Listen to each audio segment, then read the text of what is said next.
Good morning, friends. I am an alcoholic. My name is David, and welcome to the main object big book study of Alcoholics Anonymous.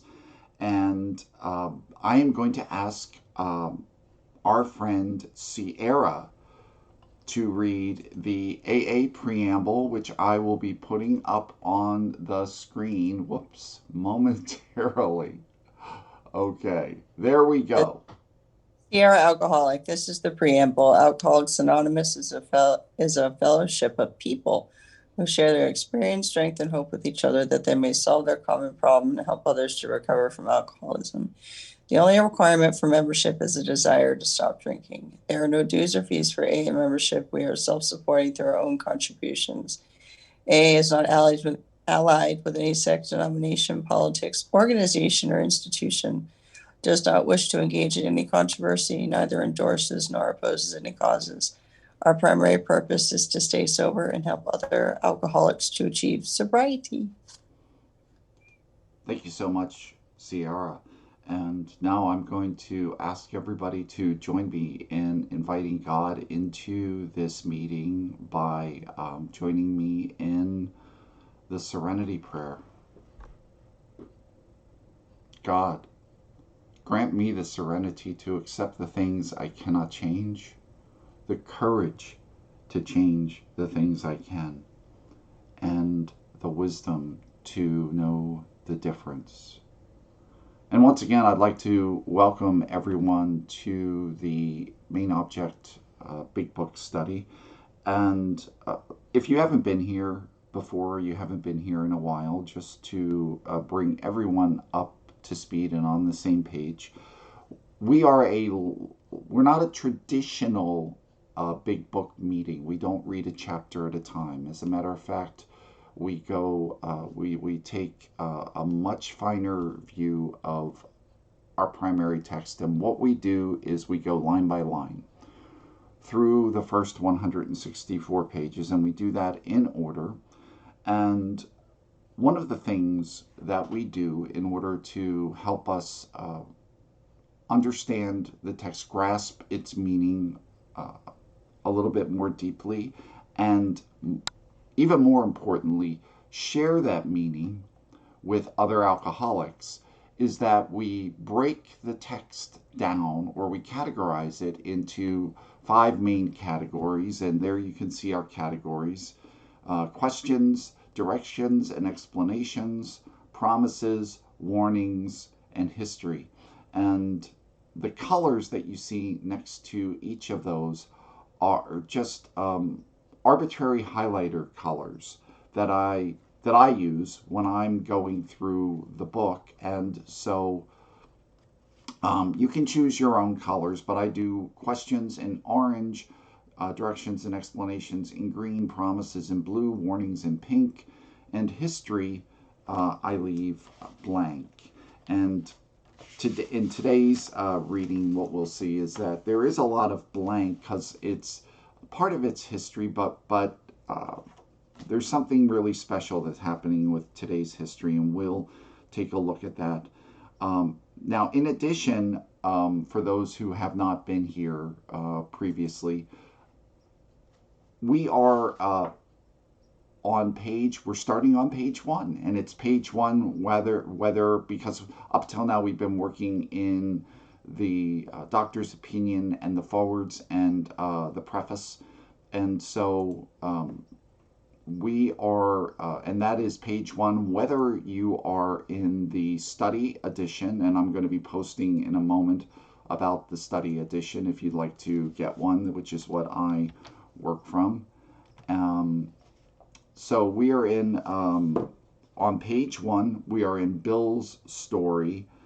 And I'm going to just talk a little bit about Bill's story in general before we jump into the text, because there's some really cool things going on with Bill's story. Some of them, personally, I did not realize until I did a little digging and dove a little deeper into the text, and I'm going to share that stuff with you today.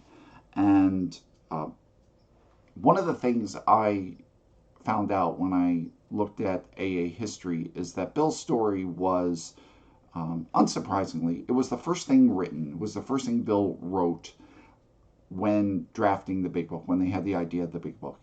And particularly what they did is actually, rather before they drafted the whole book, or before Bill drafted the whole book, the mission before him was to do two chapters, and a story chapter and an explanation chapter. The purpose of doing those two chapters was to use them as a sample that people, Bill particularly, but founding members could take around and show to publishing companies and show to other AA members in order to generate enthusiasm, and not just enthusiasm, but dollars, because they needed money to publish this thing. And so the two chapters that were written were Bill's story and There Is a Solution. And and for the most part, both of those chapters today stand as they were originally written. Now, I say for the most part uh, because there were some um, substantial edits at the beginning of Bill's story, which we'll get into in a minute. And I plan to, I hope to share a little bit of that with you as we go along.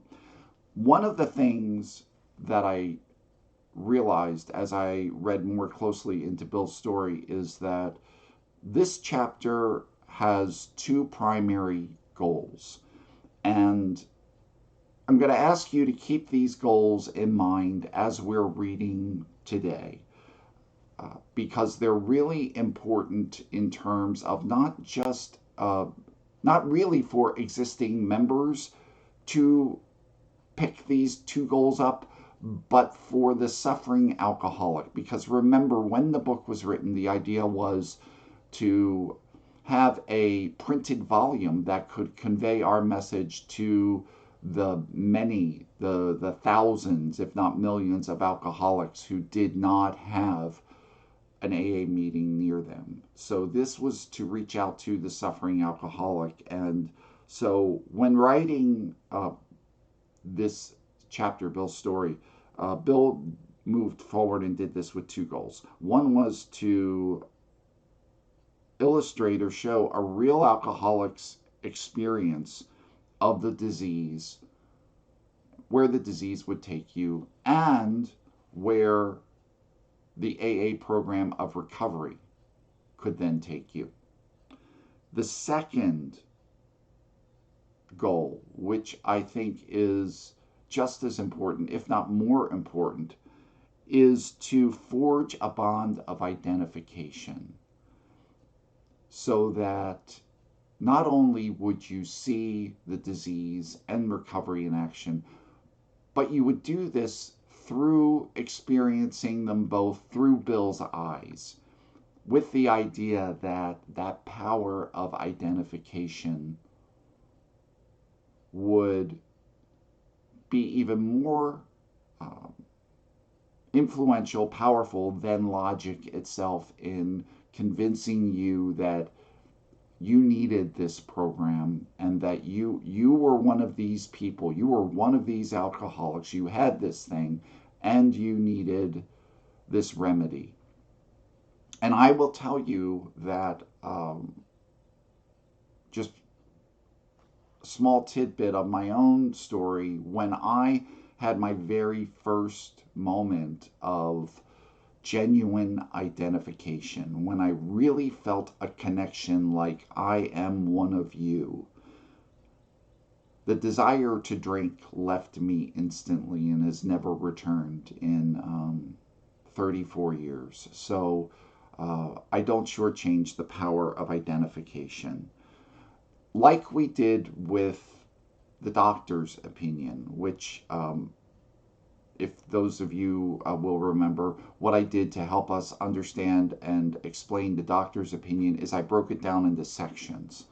And because that chapter, like some of the others, can be a bit overwhelming when we take it as just one large narrative or one large piece of text.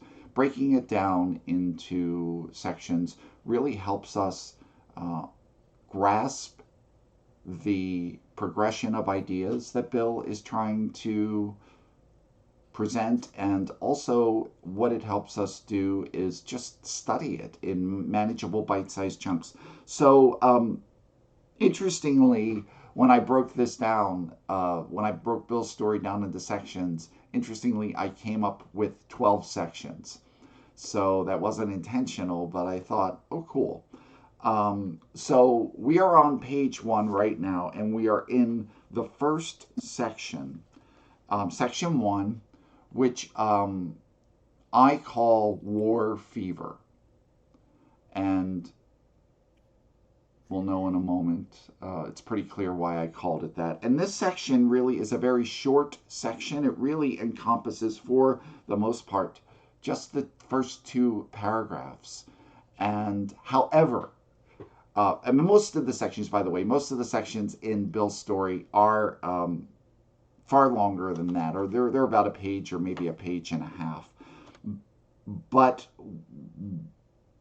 there was a purpose, there was a specific purpose I had in making it so short. I had intended to make it so longer, but what I found is just in those first 2 paragraphs, there are things going on with the story. Some of them are obvious, some of them you see or realize the first second you read or the first time you read this text. Other pieces I didn't realize until I spent some time and really dug into it. So, enough of me just going on about this. Let's jump into that text. And I just want to bring my notes up here because I have some notes and definitions I'll be sharing with you as we go along. And so, starting out, page 1, line 1. War fever ran high in the New England town to which we new young officers from Plattsburgh were assigned, and we were flattered when the citizens took us to their homes, making us feel heroic. It is the 19 teens. It is around 1913. It is the beginning of World War I. Bill was a World War I vet. War fever ran high. He was in college. He left college early when World War I broke out and enlisted uh, because there was great enthusiasm everywhere to be part of the war effort. Um, Now, I'll just jump into the next sentence. I do not have this, by the way, I do not have this highlighted. I take it as history as I do the next sentence, which is, here was love, applause, war. Moments sublime with intervals hilarious. Okay. It's almost like there's a party going on. And one of the things I realized is, okay, we've got those 2 sentences. Bill sets the tone. He's caught up in war fever. He's enlisted. People take him into his home. It's and we're only halfway through the paragraph, but already one of the things that jumped out at me is that even in these 2 sentences, we see already the foundation of a problem. And that problem that I see, the first 2 sentences, is that there's a war going on. There is a culture of almost, you would say, intoxication. And but that intoxication is fueled, and maybe I'm viewing this through a 21st century perspective, but there is an underlying disconnect already. And what's that underlying disconnect? It's wartime. And I won't give you a huge history lesson, but I'll just briefly mention that World War I was the first industrialized war, which means that guns, ammunition, um, uniforms, everything were now being produced in factories rather than in by individual craftspeople like the Civil War. What that meant was that the scale of destruction and death in World War One was unprecedented for that point in history. But when you read these first two sentences, do you get the feeling that unprecedented destruction awaits them? No, it's like there's a party going on. And why I think this is important is not just for analyzing the text. It is the disconnect is between the events going on and the emotions that we connect to those events. So think about this in your own disease. Ask yourself, thinking back on your own drinking, can you relate to being disconnected from the tone or the reality of the events around you and instead really caught up in the emotionality of the moment? And so already we see a disconnect in Bill between Bill and the events around him. So let's move on. I was part of life at last. And just FYI, the rest of the the rest of the paragraph here, the next couple sentences I have as warnings. Excuse me, David, what did you have for the first two? Blank. Set. History. Blank. Yeah, I have them as blank. You can do them however you like, but yeah, I have them as blank. So, but the next two are in pink, the rest of the paragraph. I was part of life at last, and in the midst of this excitement, I discovered liquor.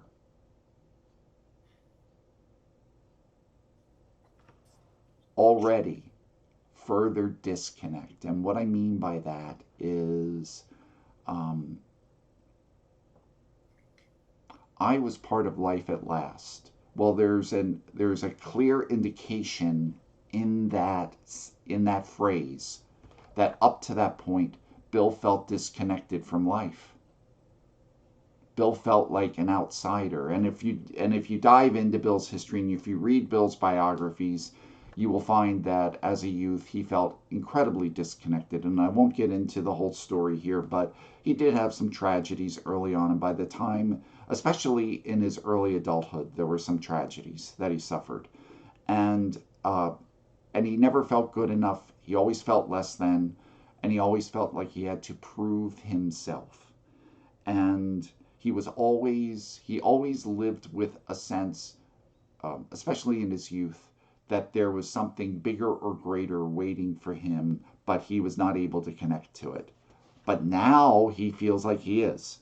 I was part of life at last, and in the midst of the excitement, I discovered liquor. I want to put another question out to you. Think about this, because Bill's talking about feeling disconnected from events, but now he feels connected and he feels this emotion, but the emotion isn't quite good enough for him unless he can have liquor with it. Can anybody else relate to that? That feeling of inner dissatisfaction. I forgot the strong warnings and the prejudices of my people concerning drink. We're going to find just in these first two paragraphs that Bill mentions at least two warnings that he receives about alcohol that he does not heed. So there's a disconnect from sort of the social molding that he is exposed to. In time we sailed for over there. Now, for those of you who are not aware, over there was a wartime song. If I would have thought, I probably could have brought it up on YouTube and played a little YouTube thing on it so you get a sense.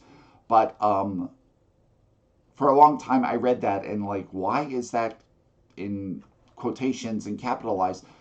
Anybody reading this in 1939 would have likely come through World War One and would have remembered the song Over There.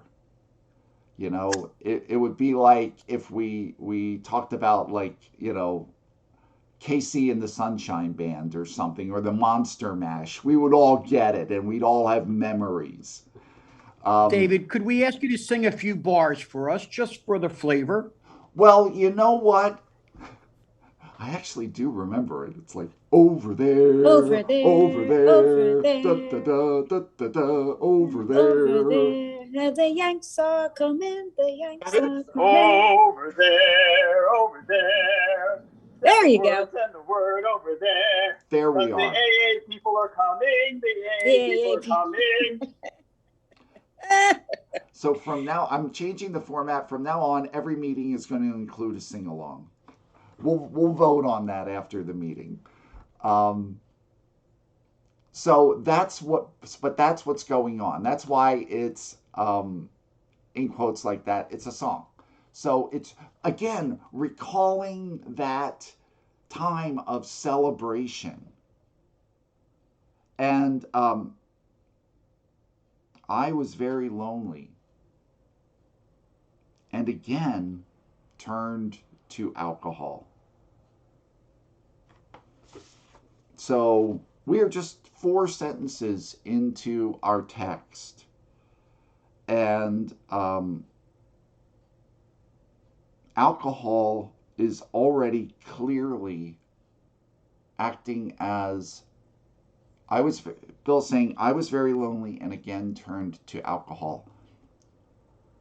Alcohol for Bill at this point is clearly acting as a substitute for human interaction and for the excitement of life that he feels disconnected from. And again, I'm not just trying to give you a lesson in textual analysis. What I'm trying to do is point out certain themes that I hope, especially if you're sharing this with a new person, talk about the disease in action. Like, can any of us relate to using alcohol to substitute for what should otherwise be human interaction? I know that I can. And remember, I'm going to just jump ahead for a moment, what our step book, or our 12 and 12 talks about is that the root of our alcoholism is twisted relationships. So already we're seeing the beginnings for Bill of those twisted relationships. Also, again, where he says, I'm just going to back up for a second. I forgot the strong warnings. So from the very beginning, we see that Bill is violating the principles, right? Because remember, in the 12 and 12, it talks about right principles and right action. And Bill is outside of right principles already. So in the first paragraph, we already see at least 4 ingredients that fuel his twisted relationships and alcoholism. First, he's disconnected from events. Second, he has an inner emptiness. Third, he's violating personal ethics or personal morals. Fourth, he's substituting alcohol for human interaction. Out of those 4 things, is there anybody here who can relate to all 4 and identify them in their own drinking? I know I did, and if not all 4, you may recognize 1 or 2. Yes, Juanita, go ahead. Can you just repeat that then, David, to those four? Sure. The first one, a disconnect from events. 2, an inner emptiness. 3, violating personal morals. 4, substituting alcohol for human interaction. Juanita, did you want to share something? And I was raising my hand to agree with you, but I'll make the comment when the time it comes. Okay, thank you. So the second paragraph, just so you know, I do not have that highlighted. I look at it as history, although actually you could probably highlight it as a warning because that's what Bill himself calls the doggerel on the tombstone. And again, what we have here is a piece of history, but if we dive deeper into it, we can see that Bill really sets the tone in a way that is, everybody talks about Bill being a failed writer. And I'm going to question that. I don't know if Bill was a failed writer because Bill was a masterful writer. Maybe he didn't have the acclaim or the notoriety that he wanted as an author, but this is absolutely masterful, especially what he does in the next paragraph. Let's take a look at this. We landed in England. I visited Winchester Cathedral. Much moved, I wandered outside. My attention was caught by a doggerel on an old tombstone. Okay, ladies and gentlemen, what I did was I consulted my trusty 1939 dictionary, and I did, because I wasn't quite sure what a doggerel was, and I just put it in the chat. And when I looked up the definition from the 1939 dictionary, it really illuminated this whole thing to me in a whole new way. A doggerel is, it said, it's a kind of verse that is devoid of sense or rhythm. It's a nonsense poem, a nonsense rhyme. And think about that. Think about what awaits Bill. And when you talk about something being devoid of sense, isn't that an amazing choice of words? Here lies a Hampshire grenadier. Just going to pause right there. That was another word that I really did not know, or I thought I knew, but I wanted to double check, and come to find out I did not know. In the chat as well, I put grenadier is a foot soldier. Here lies a Hampshire grenadier who caught his death drinking cold small beer. A good soldier is ne'er forgot, whether he dieth by musket or by pot.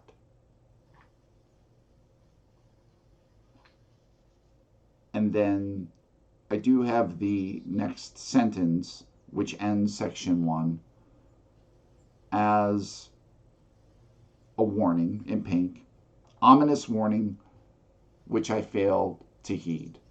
Just going to touch on that sentence briefly. Here we go. Second time Bill was warned. We're 2 paragraphs in. He's been warned twice about drinking, and he ignores the warning.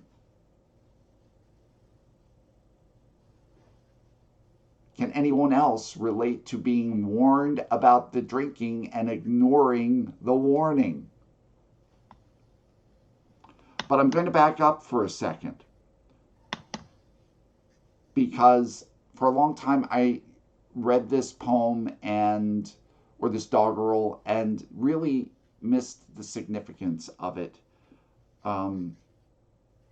It is about a soldier who has died, and regardless of whether he died in battle or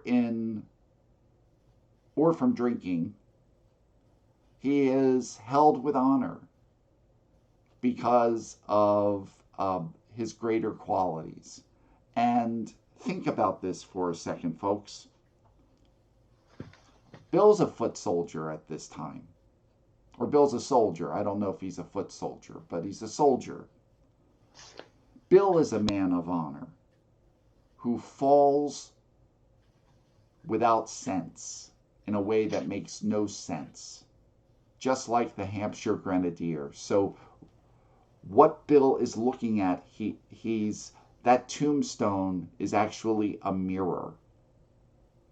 And he sees what's coming and he fails to heed it. Have we ever had a sense of what was they say, and one of the things I hear, which frankly I don't relate to, where they talk about this definition of insanity that's doing the same thing and expecting different results. I never expected different results. I knew the results I was going to get. I didn't care.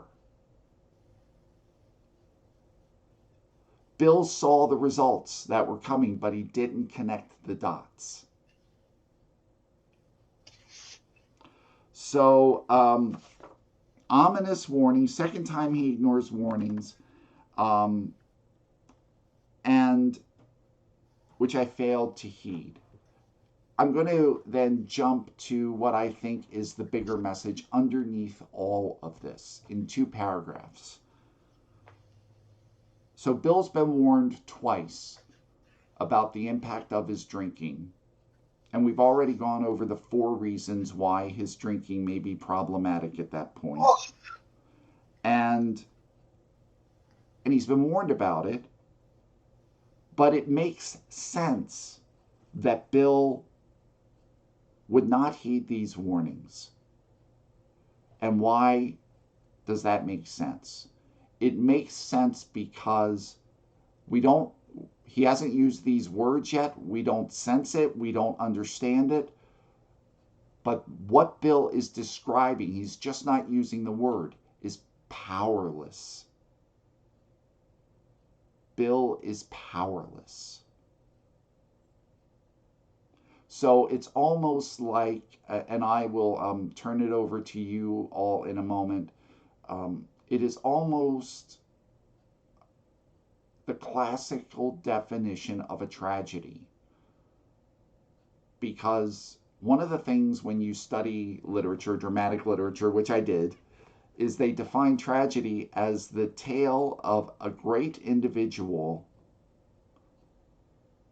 who goes through an inevitable fall because of their own flaws.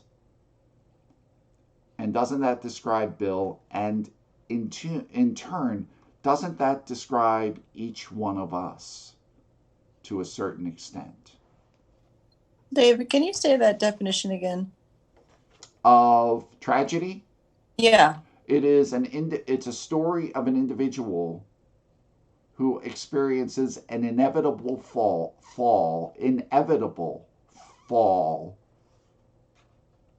because of their own character flaws. And we've already seen Bill has experienced 4 character flaws. And again, I'm not highlighting these things just to say, wow, we really analyzed the text. We have this analytical understanding. Think about when you are sitting down with a newcomer and that power of identification. And what we see in these first 2 paragraphs. One thing I'll share, and then I'll open it up, is that next week we're going to move onward, but one of the things we'll also touch on next week was this was not the original beginning of Bill's story. There were approximately 7 paragraphs that preceded everything we read. Bill starts from when he's 10 years old, and he intended that to be in the big book. But when he gave it over to an editor, the editor cut out the first 7 paragraphs of Bill's story. For the most part, that makes it far more readable, and we get right to the alcoholism. However, there's one thing I think a lot of people, when they see it, agree. There's one thing that is missing that does make a big difference, and that is he goes into further detail about what happened to him at Winchester Cathedral, and it sets the tone that leads to his spiritual awakening, and we'll talk about that next week. So what I'd like to do now, I went way over. I'd like to open it up for questions, comments, thoughts. Yes, Juanita. Yes, hi family. My name is Juanita and I'm an alcoholic. Thank you so much, David. And I thank God for the doctor's opinion, because it does go back to who Bill was. But on this page where I read war fever ran high, I put low self-esteem, and I identified with it because I didn't think I had nothing to offer. And when it says, but I really say that Bill, because he was so anxious about serving, he was doing a service, and he was doing something to show people that, look at me, I can be what you ever want me to be. And that's how I was. I was like, if I could do something to help somebody or be there, and people acknowledge what I did, I felt good, because I didn't think I was good for anything. I had no self-esteem, much less low self-esteem. So I identified with Bill so much. And I love when it says intervals are hilarious. And that I wrote there, I saw that in the big book, periods of time. And then when it talks about the stronger warnings, yeah, it was a warning. I saw my mother and my aunt and my uncle, how they drank. It was ridiculous. My mother I had to bring a bucket to the side of the bed. I was like, if this is what alcohol does, I want no part of it. But yet I became an alcoholic.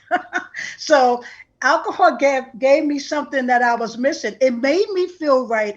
The denial, and it didn't last. So I can identify with Bill with the low self-esteem and be able to be there for someone else outside of myself and be worthy, and find myself hurting me more, trying to be worthy by using the alcohol to make me feel more important. So I identify with Bill's story. I identify with all of this, and I wrote down everything you said, but I put it as me, because that's how I felt, and I wasn't even there back at that time. How do they know? I love this. Thank you. Juanita, thank you. Yes, Kathy.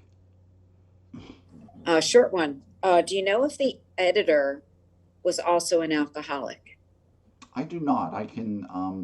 I'll get back to you on that, because I know. I know the I don't want to name give you of. homework or anything, but I mean, he made a decision, right, to cut out something, that maybe an alcoholic like Bill thought was relevant or more relevant, as the case may be.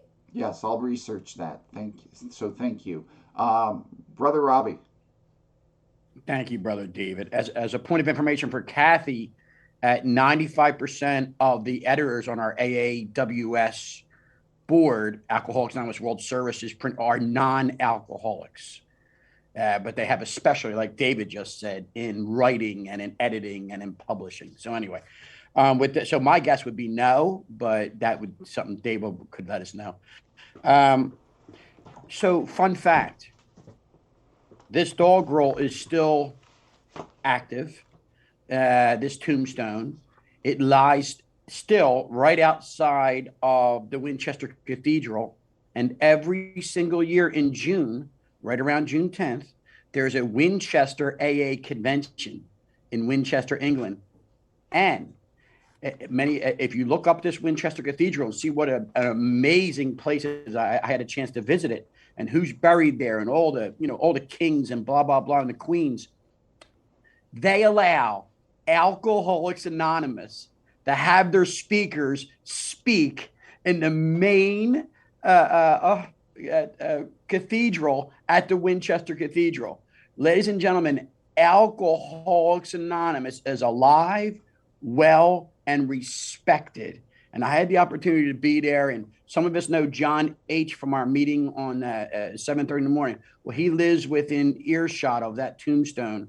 And I'll tell you, man, if you ever get a chance to go over there, oh my God, it's just amazing. So, just a fun fact. I love you all. Let's have a good meeting. I'm going to interject briefly, and I know we're getting close to time, but I went to my main go-to resource, which is the Writing the Big Book volume, and the editor was a gentleman named Tom Uzel. He was a professional editor, so my sense is he was a non-alcoholic, and he was hired not even by Bill, but by Hank Parkhurst, who was one of the alcoholics at the time. He was sort of the main promoter of the Big Book, the idea of the Big Book at that time. So, Sierra, please. Hi, everybody. I'm Sierra, and I'm an alcoholic. I really liked reading this section today. I'll try and make it short. I completely identify with being in a room full of people and excitement and wanting to drink. Whether it was because I was uncomfortable or I didn't know how to talk to people or whatever, I needed to have that alcohol, and it turned me in from a lonely person. It changed me into a completely different person, and so I became addicted to that, and I mean, I to this day understand that nothing outside of myself is going to help me to do that, to be more a part of the group and to be less anxious and all those things. It has to come from me and my higher power. But yeah, I could totally identify with the being in a room full of people and feeling lonely, and identifying with how how weird that would be to a person who was not an alcoholic, so I don't know, that's just something that caught my eye when we were reading. So thanks. Sierra, thank you. And next we have Rochelle. Welcome, Rochelle. Hi, good morning. My name is Rochelle and I'm an alcoholic. I just wanted to share that today's my 4-month anniversary, and it's by the grace of God that I'm in this meeting, and I thank God that I made it. And everybody have a great day today. Thank you, Rochelle, Rochelle. thank you so much. Congratulations, Rochelle. Wonderful. And so that brings us just about to the end of the meeting, FYI. So this is also the end of section 1, which is we call War Fever. And section 2 will begin next week. We will probably double back a little bit at some point. I don't know if it'll be next week, but it'll be before we get to the next reference to the Winchester Cathedral. We'll double back and we will, I'll introduce the key section that was edited out about that experience there.